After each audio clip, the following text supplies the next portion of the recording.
Your habits off the charts reflect your habits on the chart. My dreams aren't gonna build themselves. I'm not gonna go work for someone else and never work on myself. That's how people get stuck in life. Some of the mistakes I made when I was trading was over leveraging, over trading, not waiting for my setups to be hit, and I was just FOMOing in. Where I wanna be requires me to get up and do it.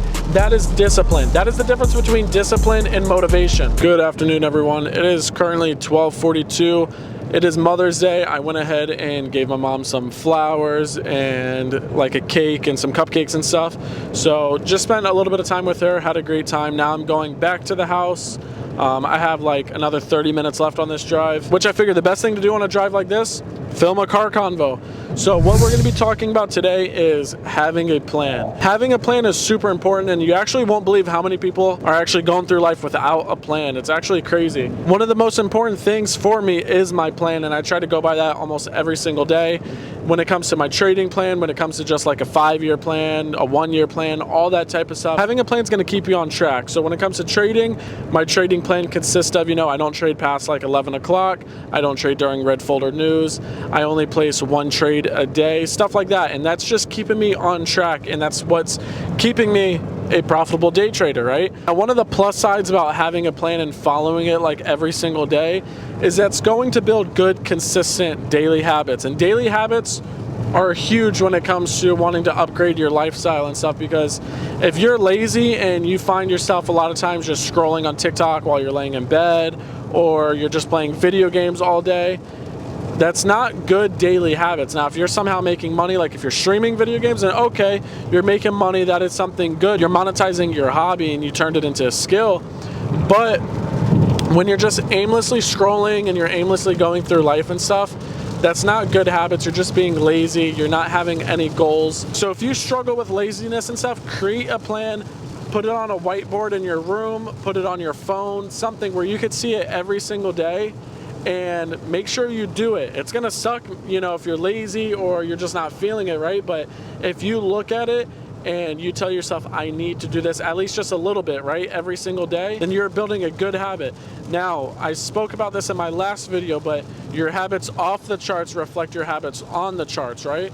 So if you're lazy off the charts, you're gonna be lazy on the charts. And if you're impatient in life, you're gonna be impatient on the charts. So if you're just now starting out trading, or if you're still struggling with impatientness on the charts, go ahead and set yourself a plan outside of trading and try to start following that to build some consistency and to build some good daily habits. And that's gonna start reflecting on the charts by the time you know it. If you look at a lot of these good, profitable traders, they all have a plan. These people aren't trading New York, Asian, and London session. Part of their plan is they're trading 1 session, and that might be for an hour and a half, 2 hours. Some of their plans, they're going for 1-to-1s, or some of their plans, they go for a minimum 1-to-2. Some of them, they don't trade red folder news. That's all stuff that's gonna be included in your plan when it comes to trading. I want you to sit here and ask yourself, what is my plan for at least the rest of the year? We're already in May. Time is going by fast, and you have to have a plan, because if you don't have a plan, you're gonna be doing the same shit this year that you did last year. And that's one thing you don't wanna do. You don't wanna be in the same position you were last year. We wanna keep constantly upgrading. So if you're someone that wants better for yourself, you gotta sit back and ask yourself, what am I doing different right now compared to what I was doing a year ago? And if the answer is nothing, or if you can't think of anything, then you're not making any progress whatsoever. You're gonna be in the same position next year if you don't change anything. And a lot of people are like, oh, I have work, and by the time I get home from work, I'm just super tired. And I get that. I've been in that position. A lot of people are in that position. But when you want better for yourself, you have to do it. You have to put a little bit of time in for your dreams. If I go and work a 10-hour shift, I'm at least, at the bare minimum, taking an hour after my shift or an hour before my shift to work on myself and my dreams. I'm not gonna go work for someone else and never work on myself. That's how people get stuck in life, and by the time they know it, they're 40, 50 years old, and they didn't do anything with their life because they just got caught up working every single day. They took it day by day, and they're tired at the end of the day, and they don't give themselves no time whatsoever. When you're tired, you have to give yourself time. I am tired as shit a lot of times. I don't want to go to the gym. I don't want to edit a video. I don't want to do this, that, whatever it is. But I still make the time to do it, because my dreams aren't going to build themselves. I'm not going to become a millionaire by saying, I'll do that tomorrow, I'll do it next week. No, I have to do that shit now, because when you say, I'll do it tomorrow, tomorrow's going to come, You're not gonna feel like it still, and you're gonna say, well, maybe I'll do it tomorrow. Then it turns into never getting done. And that is not a good habit to have. There's a lot of people that do that. I've been guilty of that at one point, but I've changed my ways, man. I've changed my ways because I realize how much I want in this life, and it's not gonna come easy. It's gonna come with a lot of hard work. The hard work I'm putting in now might not be getting much results. I might only have 152 subscribers on YouTube. I might not be making a crazy amount of money from trading, but I'm making progress. And in order to get the rewards of your hard work, you're gonna have to go a while, most likely, of working your ass off with seeing no results. It's like if you go to the gym.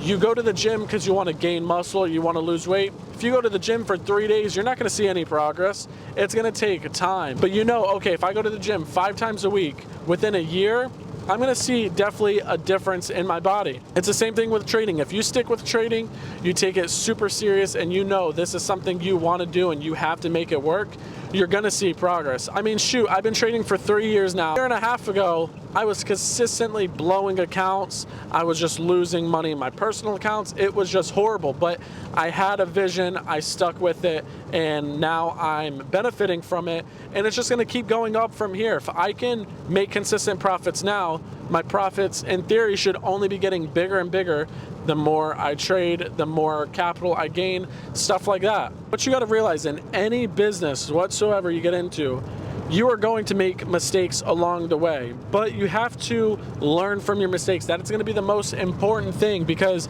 if you sit there and you don't learn from your mistakes, you just ignore them and you only pay attention to your winners, you're not going to make any progress. Those mistakes are going to be very, very important. The mistakes taught me a lot. Some of the mistakes I made when I was trading was over leveraging, over trading, not waiting for my setups to be hit, and I was just FOMOing in. When I started journaling and facing my mistakes, my issues face to face, and sat there and realized, man, to make this work, I gotta stop making these stupid ass mistakes. I know they're screwing me, but I keep on making them. And whenever I realized that, it was a game changer. I started becoming more consistent, more profitable after that. I literally have traders DMing me sometimes, and they'll be like, oh, how did you become profitable? I literally have an issue where I overtrade, but I cannot help myself, and it keeps on screwing me. You just told me the issue you have. You know that is step one. You found out the issue. Now change it. You said overtrading was your issue. So why aren't you changing that? Why do you sit there and realize overtrading is screwing me, but I keep on making the mistakes? I'll tell you why. They don't have discipline. That is exactly what it is. They don't have discipline, and they're just trying to hurry up and be in the market. They want to make some money, but that's not going to make you a profitable trader long term. Trading is a big psychology game, and these people, a lot of them are not going to be cut out for it. If you don't have a strong mind and you're not going to force yourself to get that strong mind, then you're not going to make it, man. A lot of people are going to give up way too quick because they think it's a get-rich-quick scheme, and they don't realize this shit's actually a long-term psychological game. We've all been there though on the charts where we know we've made mistakes. Like, let's say you're getting into a trade too early, and then the next day you did the same exact thing and you lose. You sat there and you look at the trade, hit your stop loss, and you're like, why the fuck did I just do that? When yesterday I literally said I would never do this again because I keep losing. That is just not a strong mind. That's not good discipline. We've all been there. You can't say you haven't. And the difference between a profitable and an unprofitable trader is they changed their ways and they stopped doing that. A lot of people don't like working a 9 to 5, and then some people are content with it. I know in these type of communities, a lot of people hate on the 9 to 5, but we need the 9 to 5 workers, and there's nothing wrong with people wanting to go out and work a normal job. We need the people that work at Walmart. We need the people to work at gas stations, restaurants, all that type of stuff. And if they enjoy their job, then there's nothing wrong with it. The key to this life, man, is to just be happy. And if those people are happy, they're comfortable, then that is what matters. And we should not shut them down for being happy and working a regular job. That shit has to stop. Just because we want to have financial freedom, we want to have time freedom, we want to have all this stuff, doesn't mean that person working at the restaurant wants the same thing as well. A lot of people that work those regular jobs might want that, and they're just not working towards their dreams because they're caught up working the 9 to 5. But then again, there's those people that love what they're doing and they're happy, and that's what's important. If they're happy, they won at life. Another thing too, guys, the journey to becoming successful is going to be very hard and very tiring. You're gonna be lacking motivation a lot. Those business owners and those millionaires are not motivated all the time but their dreams keep them going, right? So even when you don't have motivation, you have to have discipline to keep going. And that is a big thing, because it is going to be tiring as shit, especially when you're not seeing results, man. You're gonna get down on yourself. But in order to reach your dreams, you know, okay, I don't have motivation to film this video today. I don't have motivation to make this sale, but where I want to be requires me to get up and do it. That is discipline. That is the difference between discipline and motivation, because you are not going to have motivation all the time, man, but that discipline's going to be so important to keep you going. But I'm almost home and the weather's pretty bad, so I'm going to go ahead and end it here. But I hope you guys gained some value from this video, guys, because we as traders, we as people that want to have financial freedom, we really got a lot of work to put into. And even when we're not seeing results, even when we don't have motivation, we have to have the discipline to keep going, to get where we want to be, not just for us, but for our family and stuff. So, and if you guys don't have a trading plan, go ahead, go write one down right now and comment down below what your trading plan is. But I will go ahead and see you guys in the next video. Peace out.